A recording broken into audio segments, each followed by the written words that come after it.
Good morning everybody. हमारा income tax में income tax CA inter 1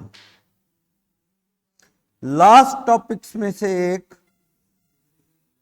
TDS, नाम से क्लियर है, tax deduction at source, class 1। इस टॉपिक में क्या करना है आपने, एडवांस टैक्स में आपने बताया कि सरकार कहती है 10,000 से ऊपर टैक्स है तो पहली दे दो, पहली काट लिया जाएगा, भर दिया जाएगा। लेकिन टीडीएस तो क्या है, ये तो आप अकाउंटेंसी में भी सुनते आ रहे हैं कि पेड़ के ऊपर ड्यूटी डाल दी कि तुझे क्या देना है, टीडीएस काट के पेमेंट देनी है। सामने वाले की इनकम है तो उसका टैक्स पहले काट लो, ताकि सरकार कहती है कल को भरे ना भरे हमारे पास एडवांस बेस पे टैक्स आ जाए। मान लो मैंने बैंक को बिल्डिंग रेंट पे दे दी, मेरे पास एक बिल्डिंग है, ₹1,00,000 महीना किराया आ रहा है, मान लो 12 लाख। अब 12 लाख पे मैं कल को टैक्स भरूंगा, पता नहीं इधर उधर हो जाऊं, टैक्स भरूंगा कि नहीं भरूंगा। सरकार कहती है बैंक को कि तुम सुमित को क्या काट के दे दो, टीडीएस। 12 लाख में से 10% काटो टीडीएस इसका, 1/20 हमें दे दो, हर महीने काटो। कम से कम हमारी जेब में कितना आ गया सुमित का टैक्स, 1/20 तो आ गया। कल को ये इधर उधर हो जाए, ना टैक्स भरे, चोरी कर ले, तो फिर हमारे पास टैक्स टीडीएस के तौर पे तो आ गया। दूसरी बात, एक से भले दो, इनकम टैक्स के लपेटे में तो दो लोग आ गए। एक तो मैं तो हुई, मेरा टैक्स कट गया, इनकम टैक्स की नॉलेज में आ गई बात कि सुमित ने इतने रुपए कमाए हैं, समझ गए, मेरे को कभी भी याद कर लेगा इनकम टैक्स। दूसरा, दूसरे पे टेंशन डाल दी बैंक वालों पे। मैंने लोन दे दिया पीयूष को, 10 लाख रुपए का लोन दे दिया पीयूष को, बैंक से थोड़ा कम रेट भी दे दिया। पीयूष मुझे 10 लाख रुपए पे साल का 80,000 रुपए ब्याज देता है, तो पीयूष की ड्यूटी बनती है, अगर पीयूष ऑडिट केस है, सीए साहब से इसकी क्या होती है, ऑडिट। 1 करोड़ से ऊपर टर्नओवर वाला केस है पिछले साल, तो पीयूष की ड्यूटी बनती है 80,000 पूरे ना दे। सुमित के कितने टीडीएस काटे, मान लो मैं कह रहा हूं सुमित ने पीयूष को क्या दे दिया, लोन। कितने रुपए का लोन दे दिया, 10 lakh, at the rate 8% per annum. अब इसने कितना देना है, 10 लाख का 8% साल का कितना, 80,000। पीयूष की पिछले साल प्रीवियस ईयर 22-23, बीते साल देखो, इसकी सेल 1 करोड़ से ज्यादा थी और 44 एडी ऑप्टेड नहीं था, क्योंकि 44 एडी ऑप्टेड हो तो 2 करोड़ तक ऑडिट की जरूरत नहीं, और अगर 5% से ज्यादा कैश में सेल परचेज नहीं है, रिसीट पेमेंट नहीं है, तो 3 करोड़ तक जरूरत नहीं। मैं कहता हूं पीयूष ने 44 एडी ऑप्ट नहीं कर रखा, तो ये तो कौन सा केस है, ऑडिट, कंपल्सरी ऑडिट का केस है। बीते साल जिसकी सीए से ऑडिट हुई हो due to turnover exceeding rupees 1 crore, उस केस में you are eligible to deduct TDS. आपकी ड्यूटी है, सुमित को आप 80 ना देते, क्या काटते, टीडीएस। ब्याज पे टीडीएस का रूल 10% का है। मुझे कितना देना चाहिए, कैश पेड कितने रुपए दे दे मेरे को, 72। ये 8,000 रुपए कहाँ जमा करवा दे, to be deposited with, to be deposited by borrower. यहां बोरोर कौन है, Piyush, to income tax department, online जमा करवा दे। आजकल ऑनलाइन ही चलता है, बैंकों में जाने का टाइम ही कहां गर्मी में, ऑनलाइन पे कर दो, बैंक में भी जमा हो जाता है अगर आप ऑनलाइन नहीं चलाते, पर आज के टाइम में ऑनलाइन ही चलता है। इनकम टैक्स डिपार्टमेंट में with the pan number of Sumit. वहां ना जब जमा कराएगा तो बताना पड़ेगा किस चीज का, किसका टीडीएस काटा है, तो बताएगा सुमित का टीडीएस काटा है, पीयूष बताएगा। और टीडीएस काटने वाले पीयूष को एक टैन नंबर भी लेना पड़ता है, क्या, टैन। पीयूष के पास क्या होना चाहिए, पीयूष के पास पैन तो होना ही चाहिए अपना, और क्या होना चाहिए, tan, tax account number, tax account number. Pan की तरह होता है ये भी, अल्फान्यूमेरिक 10 डिजिट वैसे ही, लेकिन पैन के साथ साथ डिडक्टर के पास टैक्स काटने के लिए एक टैन नंबर होना चाहिए, ताकि जब ये टैक्स जमा कराएगा तो ये सामने वाले जो इनकम अर्नर है जिसको ये पे कर रहा है पेई, उसका क्या जमा करवाएगा, पैन, और अपना क्या बताएगा, टैन बी और पैन बी। पीयूष के पास एक टैन नंबर और लेना पड़ेगा। पढ़ेंगे अपना सेक्शन 200 आगे जाके, 200 टैन नंबर का, समझ आया। तो अगर मैंने, मेरे से पीयूष ने मांगा सर पैन दे दो नंबर, अपना पैन नंबर, मैंने कहा क्यों दूं, कहता मर्जी है देख लो वरना 20% काट रहा हूं टीडीएस। मैंने कहा है ना दे रहा हूं, क्योंकि पैन नंबर ना देने पे सरकार कहती है पैन नहीं दे रहा, डबल काट, डबल ना याद करो, बस रट्टा मारो 20%। 20% कहता मेरे को क्या है, मैं तो डबल काटूंगा 20%, और उसका फायदा भी नहीं मिलेगा आपको। यस, अगर इसने 20% टीडीएस काट लिया ना 80,000 का, 16,000 जमा कहां कराएगा, इनकम टैक्स को, बिना पैन के। इनकम टैक्स को क्या ले लेगा, कल को इसका रिफंड लेना मुश्किल हो जाएगा। जब मैं रिटर्न भरूंगा मैं कहूंगा TDS already been deducted by Piyush, सरकार कहां है। मैंने कहा जी वो देखो पीयूष ने टीडीएस काटा है। प्रूव करते थक जाओगे कि आपका क्या कटा हुआ है, टीडीएस, क्योंकि पहचान आपकी किससे है, पैन नंबर से। क्योंकि जब ये पीयूष मेरा पैन नंबर लिख के टीडीएस जमा कराएगा तो मेरे 26AS फॉर्म आता है, कौन सा फॉर्म, 26AS, मैं अपना 26AS डाउनलोड करूंगा इनकम टैक्स की साइट से या NSDL की साइट से। आप इसे क्या कर लेंगे, डाउनलोड। इस फॉर्म में डिटेल दिखेगी कि सुमित अपना पैन नंबर डाल के खोलेगा ना, जब ये इस साल का प्रीवियस ईयर 23-24 का, उसमें दिखेगा कि टीडीएस कटा है 8,000 रुपये पीयूष ने काटा है, ऐसे। और अगर मैं इसे पैन नंबर नहीं दूंगा तो मेरे 26AS में क्या दिखेगा, कुछ भी नहीं। और जब दिखेगा ही नहीं तो सरकार आपको एडजस्टमेंट कैसे देगी। मैं कहूंगा सरकार को, सरकार आपके पास तो टैक्स आया ना, बोलते रहो, अपील डालते रहो ग्रीवेंसेस में, कोई सुनवाई नहीं है। बहुत बुरा हाल है इनकम टैक्स का इस मामले में। आपका 26AS में पैन नंबर से टीडीएस रिफ्लेक्ट नहीं कर रहा, रिफंड ही नहीं देते, जबकि आपके पास सबूत है आपका टीडीएस कटा हुआ है। खाते रहो धक्के, ऑनलाइन सिस्टम है, सुनवाई है नहीं। कोई बंदा बैठा उसे जाके तो समझा लें इनकम टैक्स ऑफिस में, देख भाई देख, ये मेरे पास जब ये कोई टीडीएस काटता है ना, पीयूष टीडीएस काटेगा तो मुझे क्या देगा, टीडीएस काटेगा ना 8,000 रुपये, मुझे एक फॉर्म इश्यू करेगा, form 16A will be issued by deductor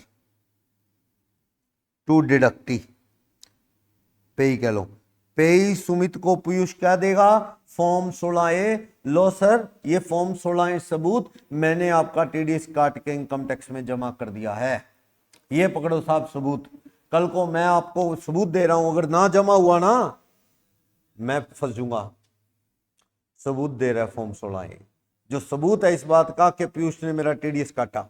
लेकिन डिपार्टमेंट क्या करता है, डिपार्टमेंट कहता है हम तो 26AS देखेंगे, फॉर्म 26AS में आ गया तो सुमित तू रिफंड ले ले या एडजस्ट कर ले। मैं कह रहा हूं मैं क्या करूं, तुम्हारे 26AS में नहीं आया तो, मेरा पीयूष ने टीडीएस काटा, ये देखो फॉर्म 16A। सरकार कहती है भैया पीयूष ने अपनी टीडीएस की रिटर्न सही नहीं भरी। जो आदमी टीडीएस काटता है ना वो क्वार्टरली टीडीएस की रिटर्न भरता है, quarterly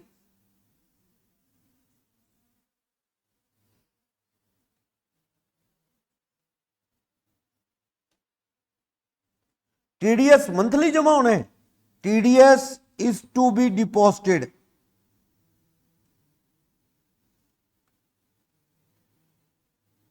monthly by first week of the next month. यानी अप्रैल वाला कब तक जमा करवा देना है, 7 मई तक, मई वाला 7 जून, जून वाला 7 जुलाई, यूं चलता है। लेकिन वो जो लास्ट मंथ है ना मार्च वाला, वो 30 अप्रैल तक जमा हो जाता है, क्योंकि उसमें टाइम लग जाता है सारा हिसाब, क्योंकि बहुत से टीडीएस तो साल के एंड में ही काटे जाते हैं जब आप ब्याज की एंट्री डालते हैं। कई टीडीएस, जैसे एम्प्लॉय का टीडीएस काटना है आपने, वो हर महीने काटोगे, हर महीने सैलरी देते हो। रेंट का टीडीएस काटना है, हर महीने काटोगे, हर महीने रेंट देते हो। लेकिन ब्याज का हिसाब किताब हर महीने नहीं होता, कई बार साल के एंड में होता है, तो साल के एंड में टीडीएस काटोगे। जिस महीने टीडीएस काटा उसके अगले महीने देना होता है, कब तक, 7th ऑफ नेक्स्ट मंथ। अप्रैल वाला कब तक? 7 मई। मई वाला, लेकिन चलते चलो मार्च वाला 30 अप्रैल तक सरकार ले लेती है अक्सर, क्योंकि ना लास्ट में बड़ी तरह के टीडीएस कटे होते हैं। हिसाब किताब करके आप कोई नहीं, आराम से जमा करा दो। समझ गए? पैसे का भी इंतजाम का दिक्कत होती है कई बार, कोई बात। आप टीडीएस जमा करवा देंगे मंथली अगले महीने की 7 को। और अप्रैल वाला कब तक? मार्च वाला 30। बोलो कोई डाउट? सही है।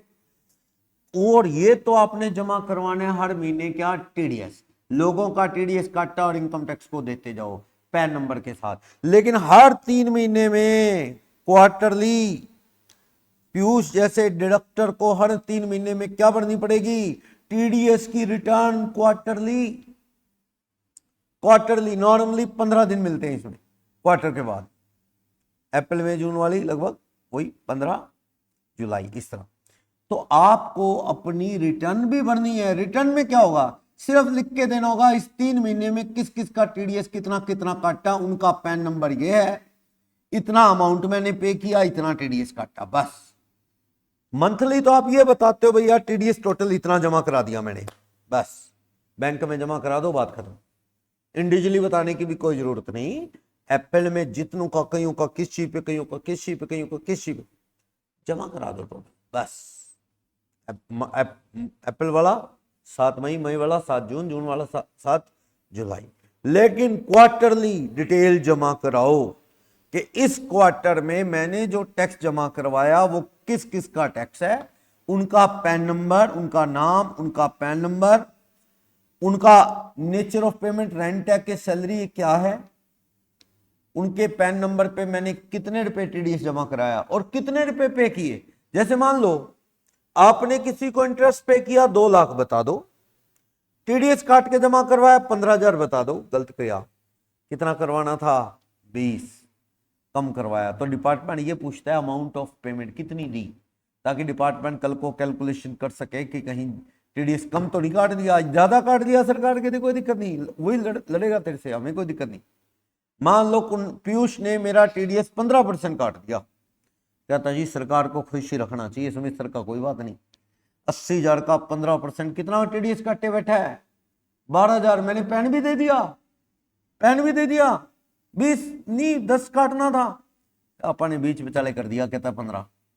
मैंने जब शोर मचाया भैया ये क्या मजाक है यार, 15,000 रुपये पहली रेंट कम है, तो टीडीएस और काट रहा है और वो भी 15। क्या सर फिर क्या हो गया, कल को एडजस्ट हो तो जाना, आप रिटर्न भरोगे, काट लेना। मैंने कहा फालतू क्यों कटे मेरा, इनकम टैक्स से मांगने में फालतू क्यों जाऊं, उनको तकलीफ होती है वापस देते हुए टैक्स, इनकम टैक्स वालों को। मैं वापस लेने जाऊंगा, दिक्कत है, तू भर 4,000 रुपये मेरे। क्या सर आ जाएगा ना?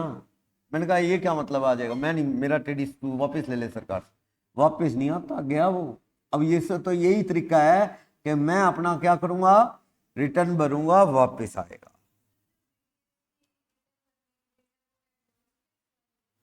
ना ना ना, एडवांस टैक्स की कौन सी रिटर्न जाती है, मैंने तो नहीं बताया ना। वो साल में 4 बार एडवांस टैक्स जमा होता है, वो तो कौन करता है, हम खुद करते हैं, किसी से कोई लेना देना नहीं एडवांस टैक्स का, हम अपनी खुद की इनकम पे जमा कराते हैं। वो तो 15 जून को करा देते हैं, क्वार्टर खत्म ही नहीं हुआ था। 15 सितंबर सेकंड क्वार्टर भी नहीं खत्म हुआ, 15 दिसंबर थर्ड नहीं खत्म हुआ, फोर्थ कहाँ खत्म हुआ, 15 मार्च में हो जाती। उसकी पेनल्टी है 100 रुपये रोज का फाइन है, आएगा वो। रिटर्न लेट होने की पेनल्टी भी है, और अगर टीडीएस काट के जमा ना करवाया तो उस पर 18% ब्याज है। टीडीएस काटा ही नहीं, पीयूष ने टीडीएस ही नहीं काटा, बाद में जब समझ आई तब टीडीएस काट के जमा करा रहा है बंदा। लेट हो गया, जितना लेट हो गया उस पर कितने % इंटरेस्ट लेगी सरकार? 12% पीयूष से। लेकिन एक होता है काट के रखे बैठा, जमा ही नहीं करवा रहा सरकार को, मेरे टीडीएस काट लिए, सरकार को दे नहीं रहा, 18% लगेगा ब्याज, डिफॉल्टर है। नॉर्मली कितना? 12, काट के रखे बैठे घर में तो कितना? 18, 1.5% महीना हो गया। और वैसे बंदा कहता है मेरे को पता ही नहीं था, टीडीएस ही नहीं काटा, मैं क्या करूं, सरकार कहती 12 दे दे फिर। क्या सर मैंने काटी, ये तो तेरी गलती है, टीडीएस नहीं काटा, शुक्र कर तेरे पे ब्याज ही लगा रहे हम। जितना तू लेट हो गया, अप्रैल में टीडीएस काटना था नहीं काटा, 7 मई को जमा कराना था नहीं कराया, अब तो अगस्त में याद कर रहा है, इतने महीने लेट हो गया टीडीएस काटने और जमा कराने में। अब ले ले सुमित से, टीडीएस काटना जरूरी है, और अब जितना लेट हुआ उस पर कितना इंटरेस्ट भर दे, 12%। एक होता टीडीएस काट लिया, वो भी पता कैसे काटा, मैंने याद दिलाया, मैंने कहा फंसेगा पीयूष, क्या सर आपके होते मैं फंसूंगा, मैंने कहा चल फिर मेरे होते नहीं फंसना चाहिए, तू ऐसा कर, तू टीडीएस काट ले। ये तो काट ही नहीं रहा था टीडीएस, ना काटता तो क्या हो जाता, हाँ जी, टीडीएस ना काटता पीयूष तो क्या हो जाता, 80,000 का ब्याज पूरा दे देता, क्या हो जाता, उसे 12% ब्याज लगता, वो कोई बात नहीं, और टीडीएस नहीं काटता पीयूष तो क्या आफत आ जाती, सेक्शन 40A1A 40A1 भूल गए,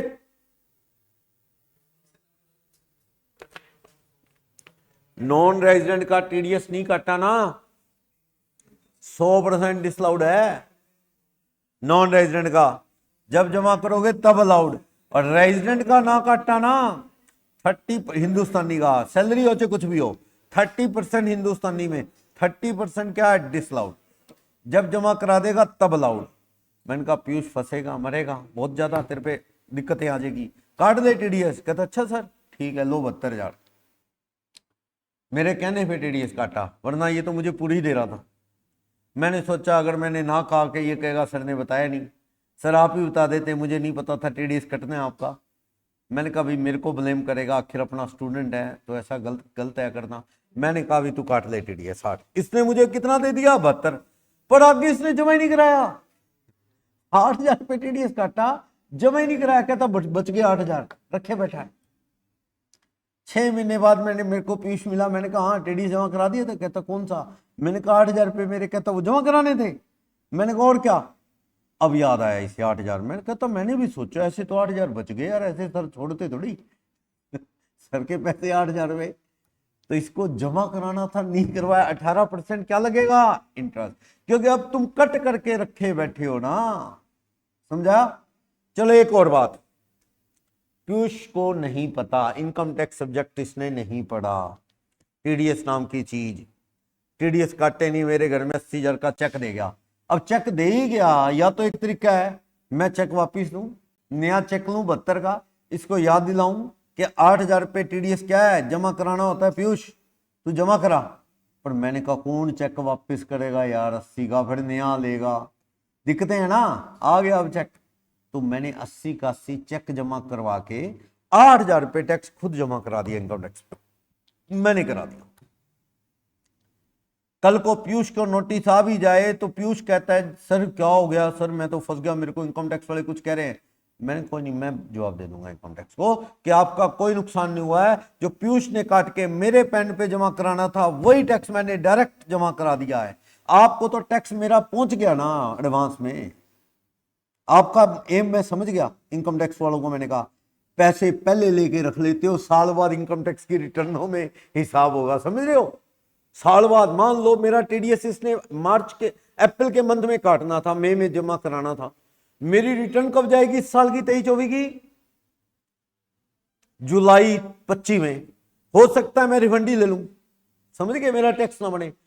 सरकार के पास तो कब आ गया, मई 23 में रखे बैठी है सरकार, और वापस कब करेगी मेरे को, जब रिटर्न भरूंगा तब जाके। कितनी देर एंजॉय करती है ना सरकार पैसे को, समझ गए, मैं समझ गया। सरकार आपको तो पैसे एडवांस से मतलब है, फ्री का बिना ब्याज के पैसा लेने से मतलब है आपको, है ना, बिना ब्याज के पैसा। लोगों का टीडीएस रखे बैठे इनकम टैक्स, बाद में रिटर्न भरेंगे तो रिफंड दे देगा, इतनी देर तो पैसे एंजॉय कर रहा है ना लोगों का। मैंने जमा करा दिया, इनकम टैक्स को यकीन दिला दिया पीयूष ने कि सर ने जमा करा दिया, तो आपका कोई फाइनेंशियल लॉस हुआ, मैं काट के जमा कराता इसकी बजाय सर ने खुद करा दिया, आपको तो इनकम टैक्स एडवांस आ गया ना, पड़ा आपके पास तो किसी की अमानत, आपका कोई लॉस नहीं है, कैसा पीयूष पे ब्याज नहीं लगेगा, समझ गए। तो सरकार के पास टैक्स आना चाहिए, सरकार को ये मतलब है, और टीडीएस पीयूष नहीं काटेगा तो क्या होगा, समझ आ गया। डिसअलाउड वाला भी, ब्याज का रूल भी समझ आ गया ना, इंटरेस्ट। और आप पे एक्शन लेगी सरकार, आपको धमकियां देगी, परेशान करेगी अलग। टेंशन में तो आ ही जाता है ना बंदा फालतू में। कहीं आप घूमने फिरने गए और वहां पे इनकम टैक्स का घर से फोन आया, नोटिस आया पड़ा है, और आपका तो घूमना फिरना छोड़ो, आपके तो मन में इनकम टैक्स का नोटिस छोटी बात नहीं होती, आपके दिमाग में वही घूम रहा है, पता नहीं क्या होगा क्या होगा क्या होगा क्या होगा। ऐसा है, तो इसलिए इनकम टैक्स की लापरवाही ना करो। चलो, वैसे सुमित के 26 में आ गया ना, आजकल फॉर्म 16 ये मांगते ही नहीं लोग। पीयूष ने मेरा टीडीएस काटा इनकम टैक्स में जमा करा दिया, 16 ये फॉर्म दे ही नहीं रहा, मैंने मांगा भी नहीं। ये अपनी रिटर्न भरेगा तो क्या है, मेरे 26 में जमा हो जाएगा, दिख गया, मुझे दिख गया, टेंशन खत्म, मैंने इसको कहीं नहीं, फॉर्म 16 ही दे। कभी ना दिखे ना तो मैं कहता हूं, कहता सर मैंने तो करा दिया। मैंने ऐसा कर, तू 16A फॉर्म दे, तूने टीडीएस काटा है ना मेरा, तुझे 16A इश्यू करना होगा, ये इश्यू कर दे। कल को मेरे पास तो सबूत आ गया ना मेरा टीडीएस कटा है, कल को सरकार मेरे को कुछ कहे तो मैं फॉर्म 16 दिखा दूंगा, TDS already been deducted by Piyush, sir मेरे को इसका बेनिफिट दो, पीयूष ने भरा नहीं, वो पीयूष जाने। ऐसे वैसे अब बता दूं, अब चिल्लाते ही रहना, कोई सुनेगा नहीं। मेरा टीडीएस काट के पीयूष ने जमा करा दिया, ये पीयूष का कहना है, मेरे 26AS में नहीं आया, फॉर्म 16A भी दे दिया पीयूष ने, सबूत दिखा रहा हूं इनकम टैक्स को, सर मेरा तो टीडीएस कटा है, देख लो, ये रहा फॉर्म 16A पीयूष ने, पीयूष भी आपको जानता है, पूछ लो। सरकार कहती है कैंसिल कैंसिल कैंसिल कैंसिल, बार बार अपील डाल रहा हूं, मेरा रिफंड दे दो, टैक्स जीरो बनता है, मेरा टीडीएस कटा 8,000 रुपए, सरकार कह रही है ही नहीं, है ही नहीं। बार बार आप ग्रीवेंसेस में डाल रहे हो, कोई जवाब नहीं। पता क्यों, जब पीयूष ने 8,000 टीडीएस काट के जमा करवाया ना, जमा तो इनकम टैक्स में हो गया, लेकिन इसकी टीडीएस की रिटर्न भरते हैं तो उसमें दिखाना था सुमित का टीडीएस, उसमें पैन गलत चढ़ा दिया पीयूष के प्रोफेशनल ने। पीयूष का जो रिटर्न भर रहा था ना टीडीएस की, वो एक लिस्ट बना के फॉर्म बना के जमा कराता है, भाई हाँ सुमित गोयल, पैन नंबर क्या था, AGUPG 5648N, ये पैन था।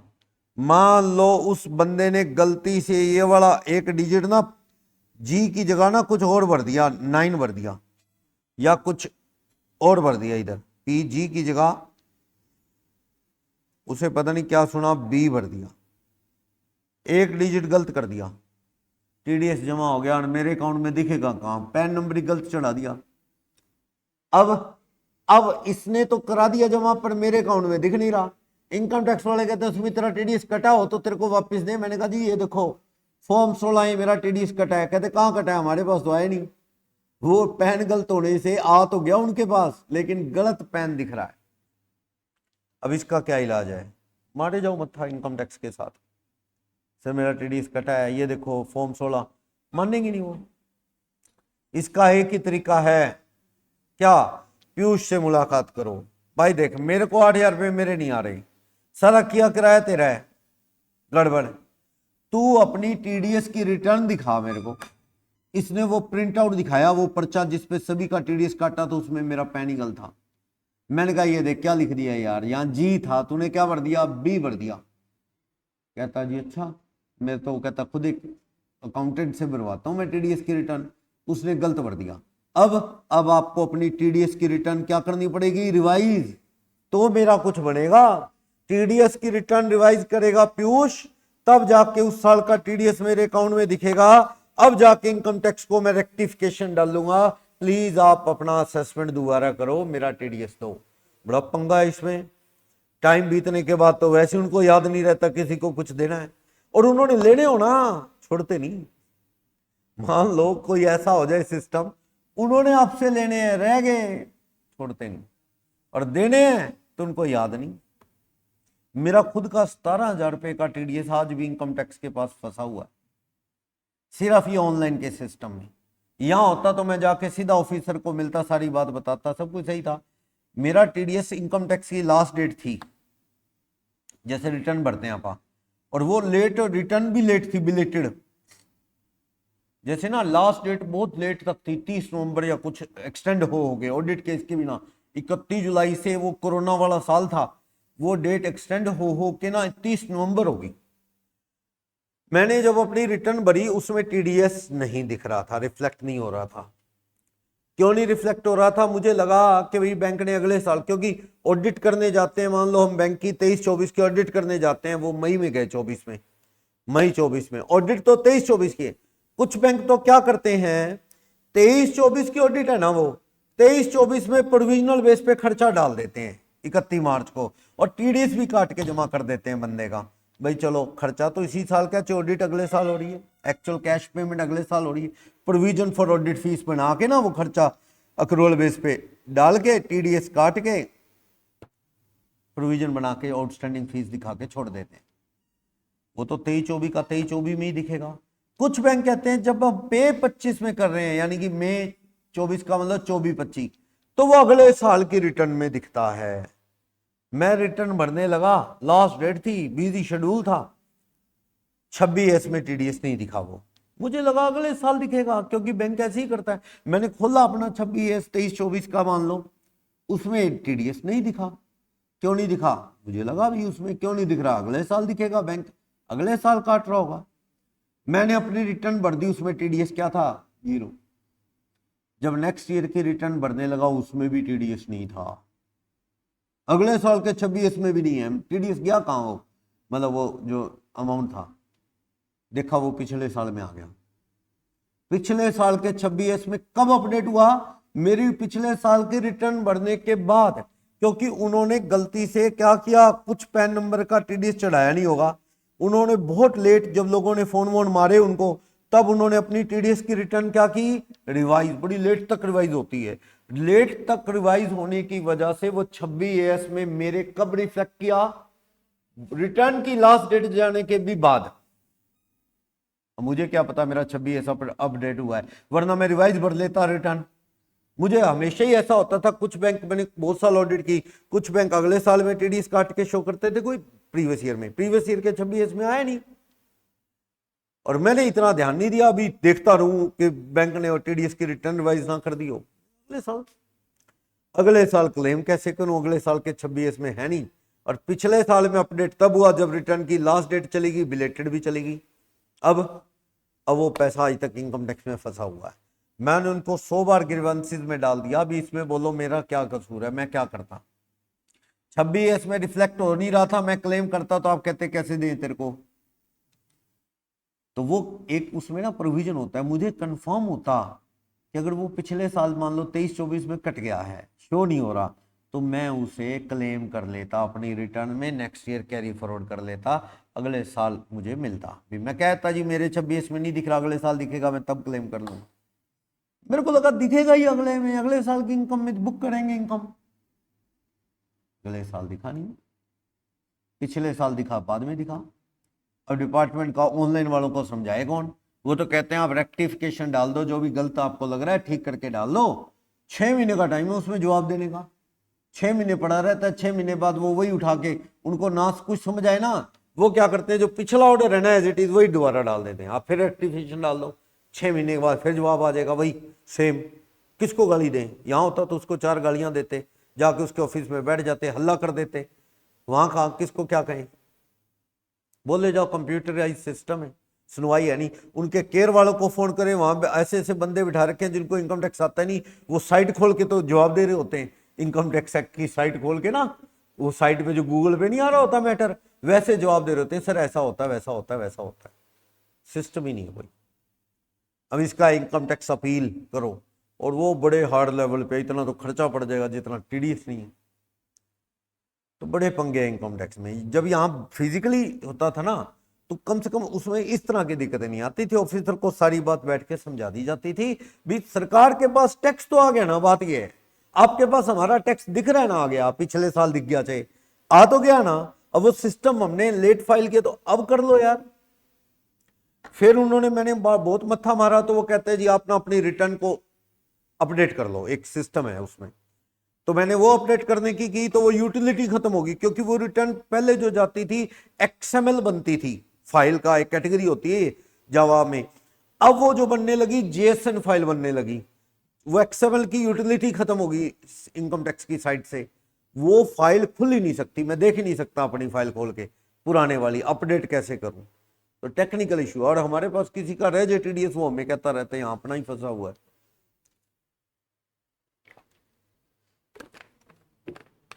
अब सरकार ने उसमें एक आधा फॉर्म दिया ऐसा जिसमें इस सरकार को बड़ी दिक्कतें आ रही है, इस तरह के लोगों को परेशानियां आ रही हैं। सरकार ने एक नया प्रोविजन तो दिया, देखते हैं उसमें काम करते हैं। उसमें सरकार का कहना है कि 4 साल तक इस तरह का कोई भी डिस्प्यूट है, टीडीएस नहीं आया आपका, या कुछ बाद में अपडेट हुआ या किसी वजह से रह गया, आप हमें बताओ, हम चेक करेंगे, अगर जेन्युइन केस हुआ तो रिफंड दे देंगे, शायद कुछ बन जाएगा। तो इस तरह की दिक्कतें आती हैं। तो टीडीएस का काम बड़ा झंझट वाला है। वैसे डिडक्टर टीडीएस काट के कौन सा खुश है? पीयूष क्यों क्यों टीडीएस काटेगा? खुश है वो टीडीएस काट के? पंगे खड़े हो गए इसके लिए। तो कितना बढ़िया होता, 80 मुझे देता, कहता सर भी बढ़िया खुश होता है 80, अब सर को 72 मिलता है तो बंदे को फील होता है कैश कम मिल रहा है ही है। एक बार तो हाथ में 72 ही आ रहा है, जो आएगा 8 बाद की बाद में देखेंगे। दूसरी बात, टीडीएस जमा कराए। तीसरी बात, रिटर्ने भरे। कुछ गड़बड़ होगी फिर मैं भी तंग करूंगा। झंझट तो है ही है, पर सरकार को तो बहुत फायदा इस टीडीएस के झंझट से। लॉटरी का टीडीएस कौन भरने आएगा टैक्स? पहली कट जाए तो बढ़िया है। लॉटरी लगी आपकी 1,30,000 का टीडीएस पहली कट के इनकम टैक्स में जमा हो जाए तो सरकार को तो 30,000 रुपये मोटा मोटा टैक्स तो सारा आ ही गया। अब वो रिटर्न ना भी भरे, कुछ ना भी बताए तो सरकार को क्या लॉस है? सरकार तो फायदे में नहीं, ये सारे पंगे चला के। चलो, तो टीडीएस का मीनिंग आपको पता लग गया। कौन काटेगा टीडीएस वो तो चैप्टर पढ़ेंगे, इसमें बहुत सेक्शन है। ये देखो, कुछ काम के कुछ नहीं। आईसीआई ने काफी कम किया इस चैप्टर में कुछ प्रोविजन को। चलो, तो रिकवरी ऑफ टैक्स से शुरू करेंगे। रिकवरी ऑफ टैक्स कैसे करता है टैक्स डिपार्टमेंट रिकवरी? या तो एडवांस टैक्स दो, या टीडीएस काटो, या टीसीएस, ये सब रिकवरी के तरीके हैं ना सरकार के। या आप 140A में खुद टैक्स सेल्फ असेसमेंट से जमा कराओ। सरकार ने टैक्स लेना है, चाहे टीडीएस के नाम से, चाहे एडवांस टैक्स, चाहे टीसीएस, चाहे वो सेल्फ असेसमेंट से दे, टैक्स दे। सैलरी पे टीडीएस का सेक्शन है 192, पढ़ेंगे, बाकी पढ़ो। तो मोड ऑफ रिकवरी सेक्शन 190 क्या कहता है?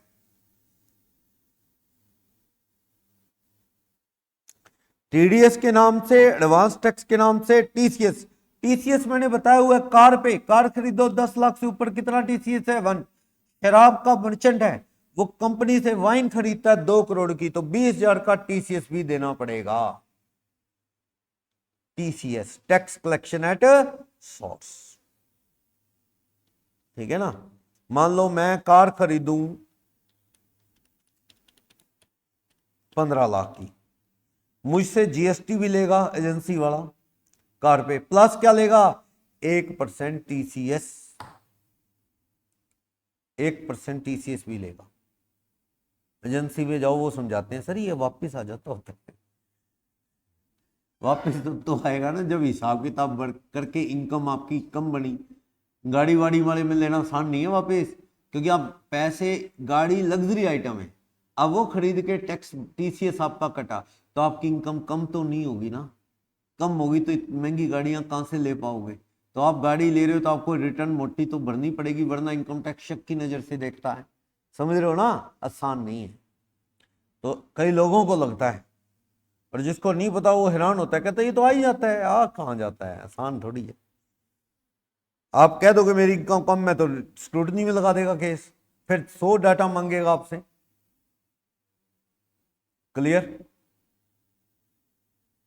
देखो, शराब के व्यापारियों पे लग रहा है टीसीएस, मोटर व्हीकल महंगे खरीद रहे हो उस पे, कुछ गुड्स की भी लिमिट है, उससे ज्यादा गुड्स खरीदोगे, जंगल की जड़ी बूटियां, लकड़ी लुकड़ी, फॉरेस्ट्री पे भी टीसीएस 1% का रूल है। चलो, एम्प्लॉयर भी एक टैक्स भरता है। आपको याद होगा जब आप सैलरी पढ़ रहे थे, टैक्स फ्री परक्विजिट्स, उसमें क्या था? एम्प्लॉयर आपको कुछ नॉन मॉनेटरी परक्विजिट प्रोवाइड करता है, जिन पे कहता है टैक्स मैं भर दूंगा, आप चिंता मत करो। आपकी इनकम में वो परक्विजिट जुड़ते नहीं थे, याद है? जहां पे वो मेडिकल फैसिलिटी वाला था, उसी में नीचे tax paid by employer on certain non monetary perquisites, उन पे वो भी तो एक तरह से सरकार को टैक्स आ ही गया ना अंदाजे से। मालिक भर देगा टैक्स, इनकम टैक्स को। हमारी इनकम में वो जुड़ना नहीं, उस पर टैक्स हमने देना नहीं, मालिक देगा। समझे? बाकी टैक्स रिकवरी करने के लिए सरकार के पास क्या 140 ए भी है। सरकार कहती है तो हम अपने हिसाब से असेसमेंट करके, सेल्फ असेसमेंट करके टैक्स भर दो, तो वो भी एक सही तरीका है, अब वो भी ऑप्ट कर सकते हो। समझ गए? सेल्फ असेसमेंट टैक्स, खुद भर दो टैक्स, ठीक है। ये रिटर्न से पहले सारा टैक्स क्लियर होना चाहिए, वरना इनकम टैक्स की रिटर्न नहीं जाएगी। आप रिटर्न में दिखाओ आपने एडवांस टैक्स भरा, आपका टीडीएस कटा, आपने टीसीएस पे किया, बाकी का टैक्स कितना है, रिफंड बनता है तो रिफंड मांगो, पर उसके लिए you have to file income tax return. Clear? और अगर आपने टैक्स लेट पे किया, या आपने अभी अभी पढ़ा था 234C, क्या था 234C? सेक्शन 200, हाँ, एडवांस टैक्स पे ना किया तो 234C का क्या लग सकता है? इंटरेस्ट। 234C क्या है? कोई, हाँ, अगर साल का 10,000 से ऊपर है तो साल के बीच में एडवांस भरो 4 किश्तों में, 15 जून, 15 सितंबर, 15 दिसंबर, 15 मार्च। ना भरा तो 234C का क्या लगेगा? इंटरेस्ट। वो भी चुकाना है रिटर्न से पहले, ठीक। TDS, tax deduction at source, ये जो चैप्टर है टीडीएस, तो कहता है इनकम कमाने और टैक्स भरने में गैप है ना। वैसे आप कहते हैं असेसमेंट अगले साल होगा, उस गैप को प्लग करने के लिए सरकार कहती नहीं नहीं नहीं नहीं नहीं, you have to pay your tax as well as you earn, as and when you earn, जब कमाओ तब भरो।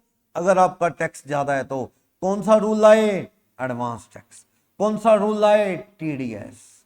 इनकम आई काट के आएगी, पहले पे हो जाएगा, ताकि साथ के साथ सरकार को टैक्स की कलेक्शन होती रहे। अगले साल तो बहुत ही छोटे एसएससी पे एप्लीकेबल होता है वो, अगले साल वाला, ठीक। तो ये कहता है there is gap between income and payment of tax, तो सरकार का ऑब्जेक्टिव इस गैप को प्लग करना और इंश्योर करना कि सरकार को नुकसान ना हो, टैक्स जल्दी आ जाए, साथ के साथ आ जाए। क्लियर? कहता है पेयर जो है, पर्सन जो टीडीएस काटेगा वो टैक्स जमा करवाएगा, अगर नहीं करवाता तो उस पे एक्शन है। किस पे? डिडक्टर पे। पीयूष ने टीडीएस नहीं काटा तो एक्शन मुझ पे थोड़ी होगा, मैं क्या करूं भाई, काट लेता टीडीएस वो। टीडीएस नहीं काटा तो एक्शन, पेनल्टी, फाइन, इंटरेस्ट किस पे लगना है? पीयूष पे, ना कि मुझ पे। मुझ पे तो एडवांस टैक्स का लगना है, ना भरने का। चलो, तो ये क्या कह रहे हैं? कह रहे हैं according to section 191 direct payment of tax, कहता है कि अगर where there is no specific section, TDS का कोई सेक्शन नहीं है, या पेयर फेल हो गया है, तो नो डाउट उसमें टीडीएस का amount tax shall be paid directly by SSC. फिर वही बात आ गई, पीयूष फेल हो गया है, पेयर है, पीयूष यहां कौन है? पेयर। पेयर टीडीएस, ये रहा पेयर, पेयर टीडीएस जमा करवाने में फेल हो गया, गलती से रह गया, तो मुझे खुद जमा करा देना चाहिए। मुझे तो पता है ना मेरा टीडीएस कटना था, बेचारे भूल गया, वो एक्शन हुआ, मैं ही करवा देता। सही है? या फिर मेरा टीडीएस किसी भी सेक्शन में कट नहीं रहा, तो भैया एडवांस भर दो ना अपना टैक्स। देखो ऐसा है, मेरा हर महीने टीडीएस कट जाता है अच्छा खासा, जितना मेरा साल का टैक्स बनता है ना, उससे ज्यादा तो मेरा टीडीएस कट गया, तो whether there is need to pay advance tax और नॉट ना।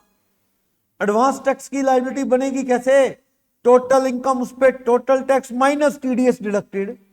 अगर मेरा टीडीएस अच्छा खासा कट रहा है तो मेरा ही तो टैक्स जमा हो रहा है इनकम टैक्स में, और जमा करा दूं क्या एडवांस टैक्स? समझ आया भाई? एडवांस टैक्स तब पे करना होता है अगर साल की मेरी इनकम मान लो 9 लाख है, उस पे टैक्स बनता है 1,80,000 ओल्ड regime में, मान लो 1,80,000 और 1,12 मान लो, 1,80,90 बन जाएगा, हाँ जो भी है, 80 और 92, 500 प्लस 4%, 90,000 बन जाएगा, ला लो 90, 95,000, 95,000 का टैक्स बन गया। मेरा टीडीएस कट रहा है 1 लाख के करीब, हर महीने कट रहा है 8-9 हजार, 8-9 हजार। तो whether there is need to pay the tax in advance, no, क्योंकि मैं साल की इनकम पे टैक्स बनाऊंगा, माइनस टीडीएस डिडक्टेड, बचा हुआ एडवांस भरना है, तो बचा हुआ है ही नहीं मेरा लेकिन मेरा टीडीएस नहीं कट रहा, तो नो डाउट फिर मुझे एडवांस टैक्स देना है, वरना मुझे क्या देना पड़ेगा कल को, इंटरेस्ट। ठीक है ना, मेरा टीडीएस बनता है पर सामने वाले ने नहीं काटा, तो या तो आप एडवांस टैक्स दे दो, सही है, या टीडीएस जितना बनता है ना उसने नहीं काटा, आप खुद ही उतना टैक्स जमा करा, सरकार को टैक्स से मतलब है, बढ़िया, वो भी एक्शन से बच जाएगा सामने वाला। यानी ये कह रहा है आप पे कोई सेक्शन नहीं लग रहा टीडीएस का, या आपका पैर भूल गया है, तो आपको क्या करना चाहिए, खुद पेई को जमा करा देना चाहिए डायरेक्ट इनकम टैक्स के अकाउंट में। क्लियर।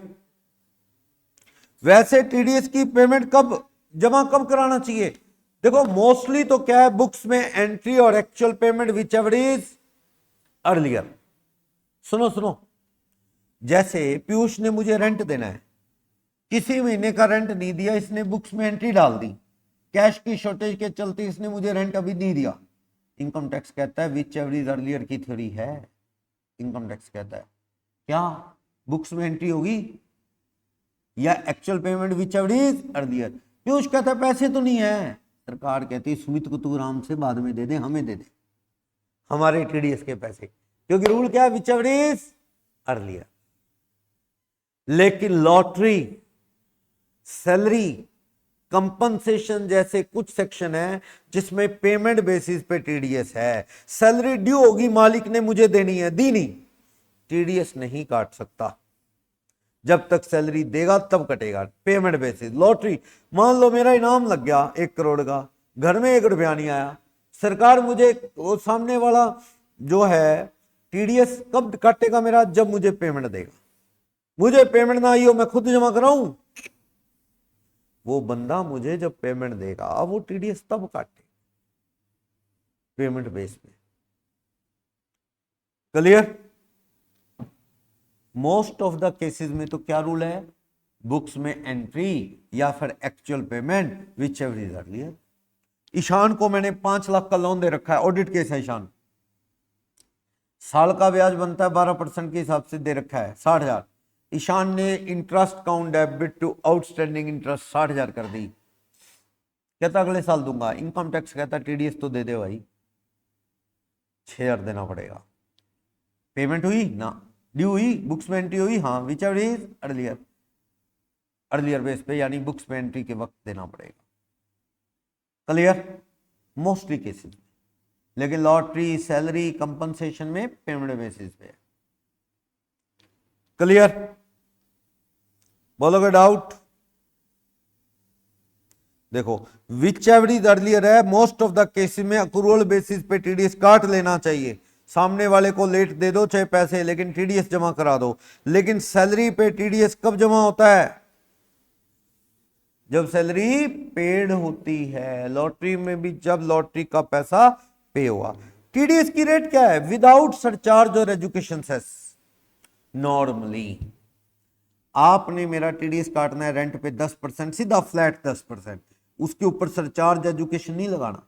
लेकिन कुछ चीजों में सरचार्ज एजुकेशन सेस भी है, या तो पेमेंट रेजिडेंट को ना होके किसको, नॉन रेजिडेंट को, तब, या सैलरी में भी सरचार्ज एजुकेशन जोड़ के टीडीएस काटा जाता है। मान लो मैं ₹1,00,000 महीना सैलरी दे रहा हूं अर्जुन को, एम्प्लॉई है मेरा अर्जुन, ₹1,00,000 महीना सैलरी। मान लो मेरा कोई बिजनेस है, फैक्ट्री है, उसमें टेक्नीशियन है, वो 12 लाख रुपए सैलरी होगी साल की। 12 लाख मैं उससे अर्जुन से कहूंगा अर्जुन बता तेरी कोई टीसी, और वो ऑप्शनल रिजीम में है, वो कुछ नहीं, 12 लाख पे बनाना टैक्स, स्लैब रेट से बनाओ टैक्स, ओल्ड रिजीम। एक 72,500, 12 लाख पे एक 72,500 प्लस एजुकेशन सेस 4%, 179,400 हो गया। सरचार्ज तो 50 लाख के बाद लगना है, डिवाइडेड बाय 12, 14,950 हर महीने काट लो टीडीएस ₹1,00,000 में से। हर महीने यूं कटता है टीडीएस सैलरी में। साल की सैलरी, उससे पूछो कोई बीमा वीमा चल रहा है क्या, एटीसी एटीडी कोई नहीं, टैक्स बना लो स्लैब रेट लगा के, सरचार्ज एजुकेशन जोड़ लो, जो टैक्स बना एम्प्लॉई का उसको 12 से डिवाइड करो, हर महीने टीडीएस काट। क्लियर, समझ आया टीडीएस की कहानी। सैलरी पे टीडीएस कैसे कटेगा? स्लैब रेट से, plus surcharge plus education. Slab आपको पता ही है, ओल्ड रजीम है तो वो पता है, न्यू रजीम है तो पता है, 3-3 लाख वाली स्लैब। सरचार्ज 50 लाख के बाद लगता है 10%, 1 करोड़ के बाद 15, 2 करोड़ के बाद 25, 5 करोड़ के बाद 37। एजुकेशन सेस 4% पता है, लगा लो। Tax plus surcharge plus education employ pay. Employ से पूछ लेना न्यू रजीम के ओल्ड रजीम, वो बता दे ऑप्शन ठीक, वरना क्या मान लेना, डिफॉल्ट रजीम लगाते हुए टीडीएस काट लेना। क्लियर। बाकी चीजों पे ज्यादातर स्लैब नहीं लगती, फ्लैट है। जैसे रेंट पे फ्लैट 10, इंटरेस्ट पे फ्लैट 10, मशीनों के किराए पे फ्लैट 2%, कॉन्ट्रैक्टर की पेमेंट पे फ्लैट 1% या 2% फ्लैट, कोई सरचार्ज एजुकेशन सेस नहीं। तो ये बता रहा है टीडीएस की रेट डिफरेंट है। सैलरी पेमेंट पे टीडीएस की रेट क्या है? डिफरेंट है। स्लैब रेट से लगता है वो इनकम टैक्स की नॉर्मल रेट से, सरचार्ज एजुकेशन लगा के। सरचार्ज एजुकेशन कितना है बताने की जरूरत नहीं है, लेकिन सरचार्ज लगेगा 50, 1 करोड़, 2 करोड़, 5 करोड़ के बाद, एजुकेशन 4%, लेकिन बाकी चीजों पे फ्लैट है।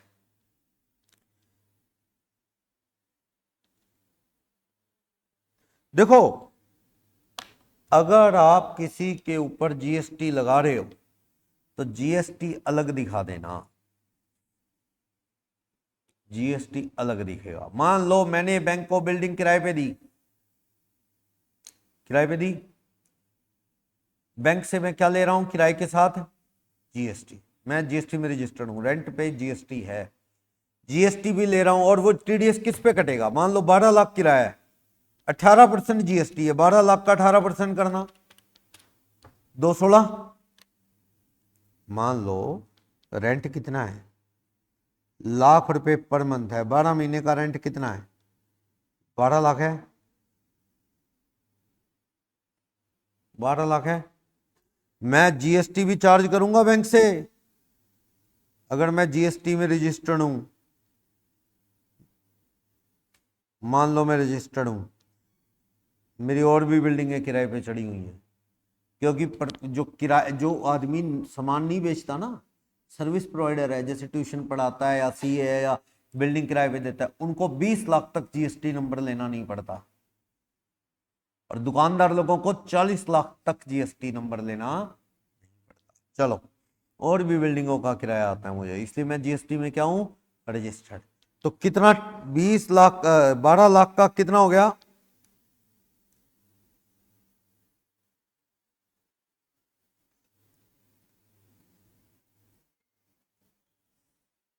वो मेरा टीडीएस कितने पे काटेगा? हाँ जी बताओ, सामने वाला बैंक मेरा टीडीएस कितने अमाउंट पे काटेगा बताओ? 12 लाख पे कि 14,16,000 पे? 12 लाख। टीडीएस ऑन ₹12 है, एट द रेट 10% है बिल्डिंग पे, तो कितना हो गया? 1,20,000 हर महीने काट लेगा वो। 1,20 को 12 से डिवाइड करो, मतलब 10% हर साल, हर महीने का 1 लाख किराया है, तो 10%, 10,000 पे टीडीएस बैंक काट लेगा। इस पे थोड़ी टीडीएस कटेगा, ये तो इनडायरेक्ट टैक्स है, इनकम टैक्स डिपार्टमेंट का थोड़ी है ये तो जीएसटी वालों का टैक्स है, इस पे तो नहीं कटेगा। बोलो कोई डाउट? जीएसटी साइड में रखो, बैंक दे देगा, आप जीएसटी वालों को दे देना, लेकिन टीडीएस तो किस पे कटेगा? इनकम पे ना। इनकम कितनी है? 12 लाख। जीएसटी काट लोगे आप तो ऐसे, जीएसटी वालों का तो जीएसटी पूरा पेड होना है। कौन काटेगा वो जो जीएसटी? मैं लूंगा किससे? बैंक से, और सरकार को जमा कराऊंगा। सर्विस प्रोवाइडर हूं मैं किसी की ऑडिट करूंगा, ऑडिट फीस लूंगा, साथ में क्या लूंगा? जीएसटी सरकार को दूंगा। दुकानदार हूं तो सेल करूंगा, तो ग्राहक से जीएसटी लेके सरकार को दूंगा। टीडीएस इनकम पे कटता है, ना कि जीएसटी पे। टीडीएस सिर्फ इस ओरिजिनल किराए पे कटेगा। चलें जी आगे।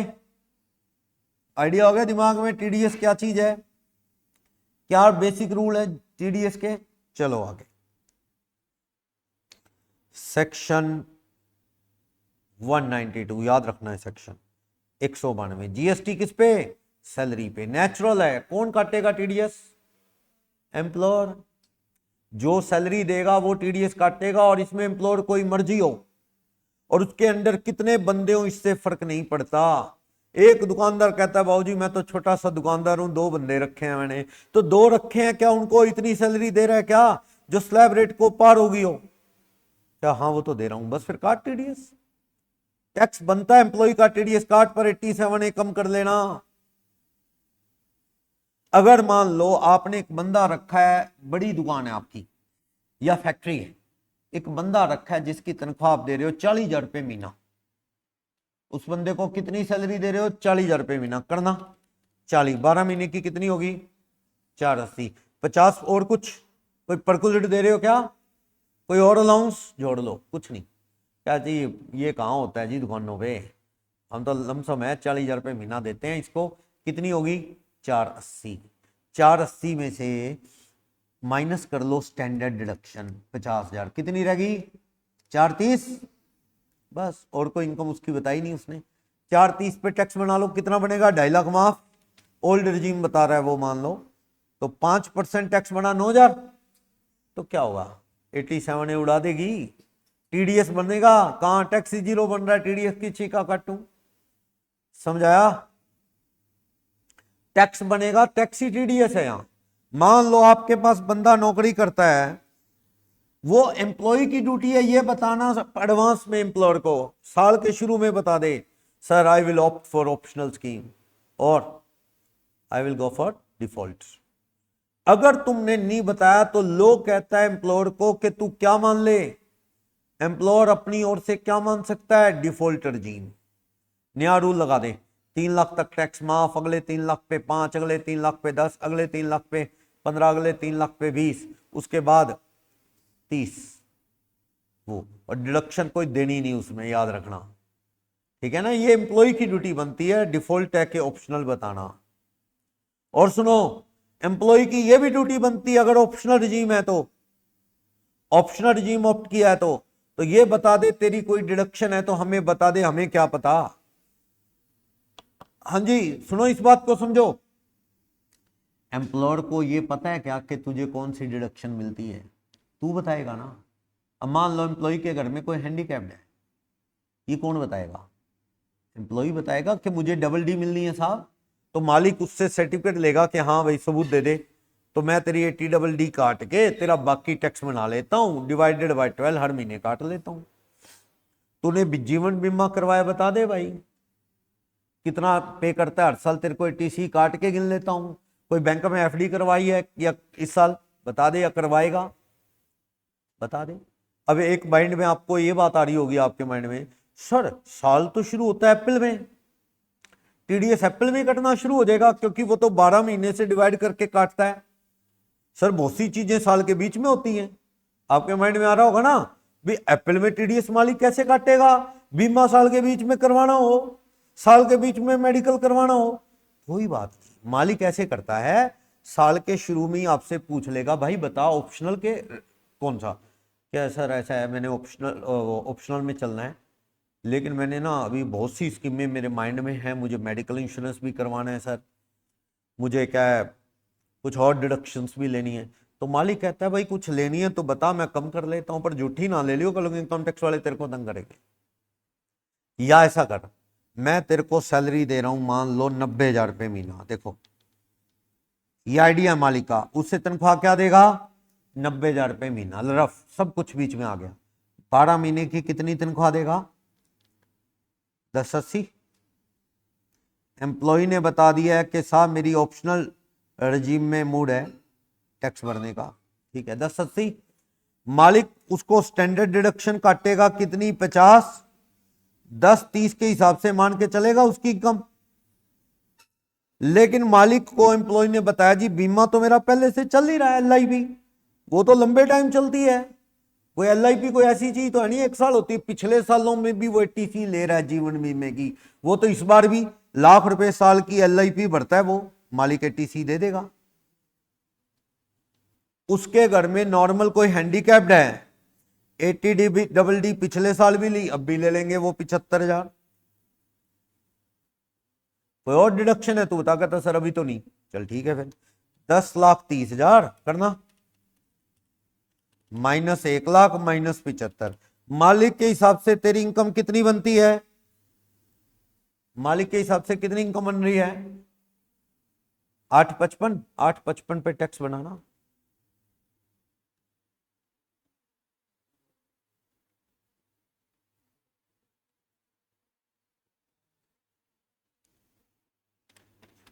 ₹5,00,000 से ऊपर वाली पे 20 प्लस 12,500, 83,500 हो गया क्या? प्लस 4% सरचार्ज तो 50 लाख के बाद लगता है।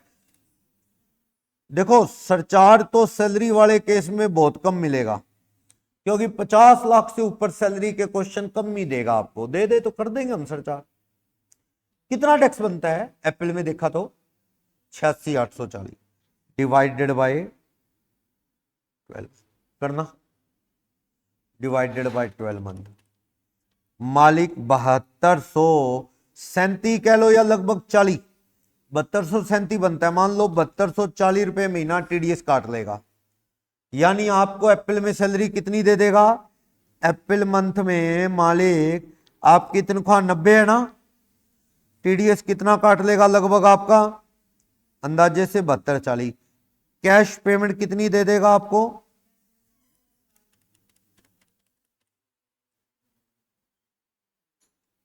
अगले महीने भी कोई चेंज नहीं हुआ तो इतना, अगले महीने भी इतना।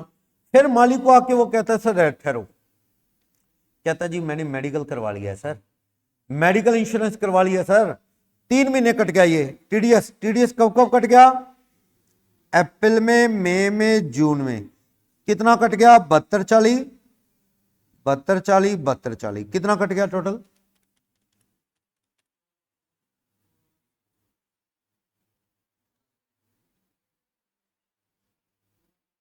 एम्प्लॉई मालिक को आके कहता है सर मैंने मेडिकल इंश्योरेंस करवा लिया, बाबूजी का, मेरी मदर का, खुद का, सब मिला के हमारा जो है ना पेरेंट्स की लाइफ पे जा रहा है मेडिकल इंश्योरेंस 35, मेरे और वाइफ पे 25-60 हज़ार रुपये हमने मेडिकल का करवा लिया जी। तो मालिक क्या दोबारा हिसाब बनाएगा? मालिक कहेगा देख कोई बात नहीं, जो हुआ वो छोड़, एक बार ऐसे करेगा मालिक, कहेगा तेरी तनख्वाह कितनी? 90, 12 महीने की कितनी? 1080 minus standard deduction 50, 1030 less ATC और DD तो हम पहले ही कर रहे थे। अब तूने एक और डिडक्शन बता दी ATD 60,000, ले कोई बात नहीं कर। 10,30,000 माइनस 1,00,000 माइनस 75,000 माइनस 60,000, कितना आ गया ये? 7,95,000। इस पे टैक्स लगाना कितना बनता है?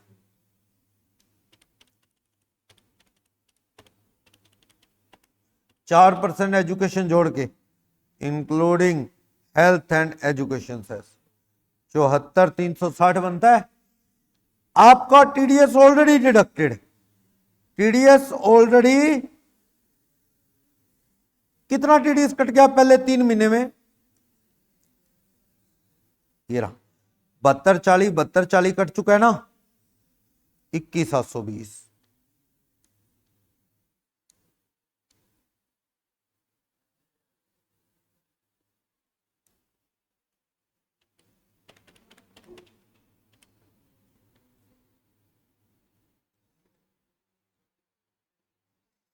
रिक्वायर्ड टू बी डिडक्टेड,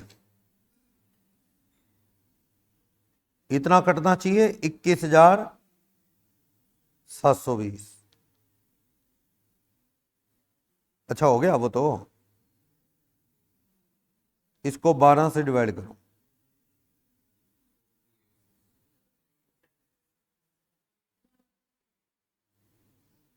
नौ से कर लो, 12 नहीं 9, 3 तो चले गए, कितने बचे? 5850 लगभग, 5850 पर मंथ। कितने महीने काट लो? 9 महीने। अब आगे जाके फिर कोई सिचुएशन बदल जाए तो दोबारा हिसाब कर लेगा मालिक। कई बार सैलरी बदल जाती है बीच में, समझ गए? सैलरी साल के बीच में आके बदल गई तो मालिक रुक जाएगा और दोबारा से हिसाब कर लेगा। समझ आई बात?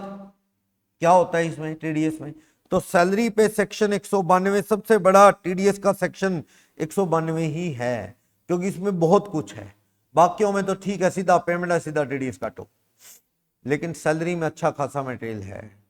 समझ आया? आइडिया हुआ कैसे टीडीएस कटता है? 2 मिनट ब्रेक लेता हूं, फिर करता हूं दोबारा।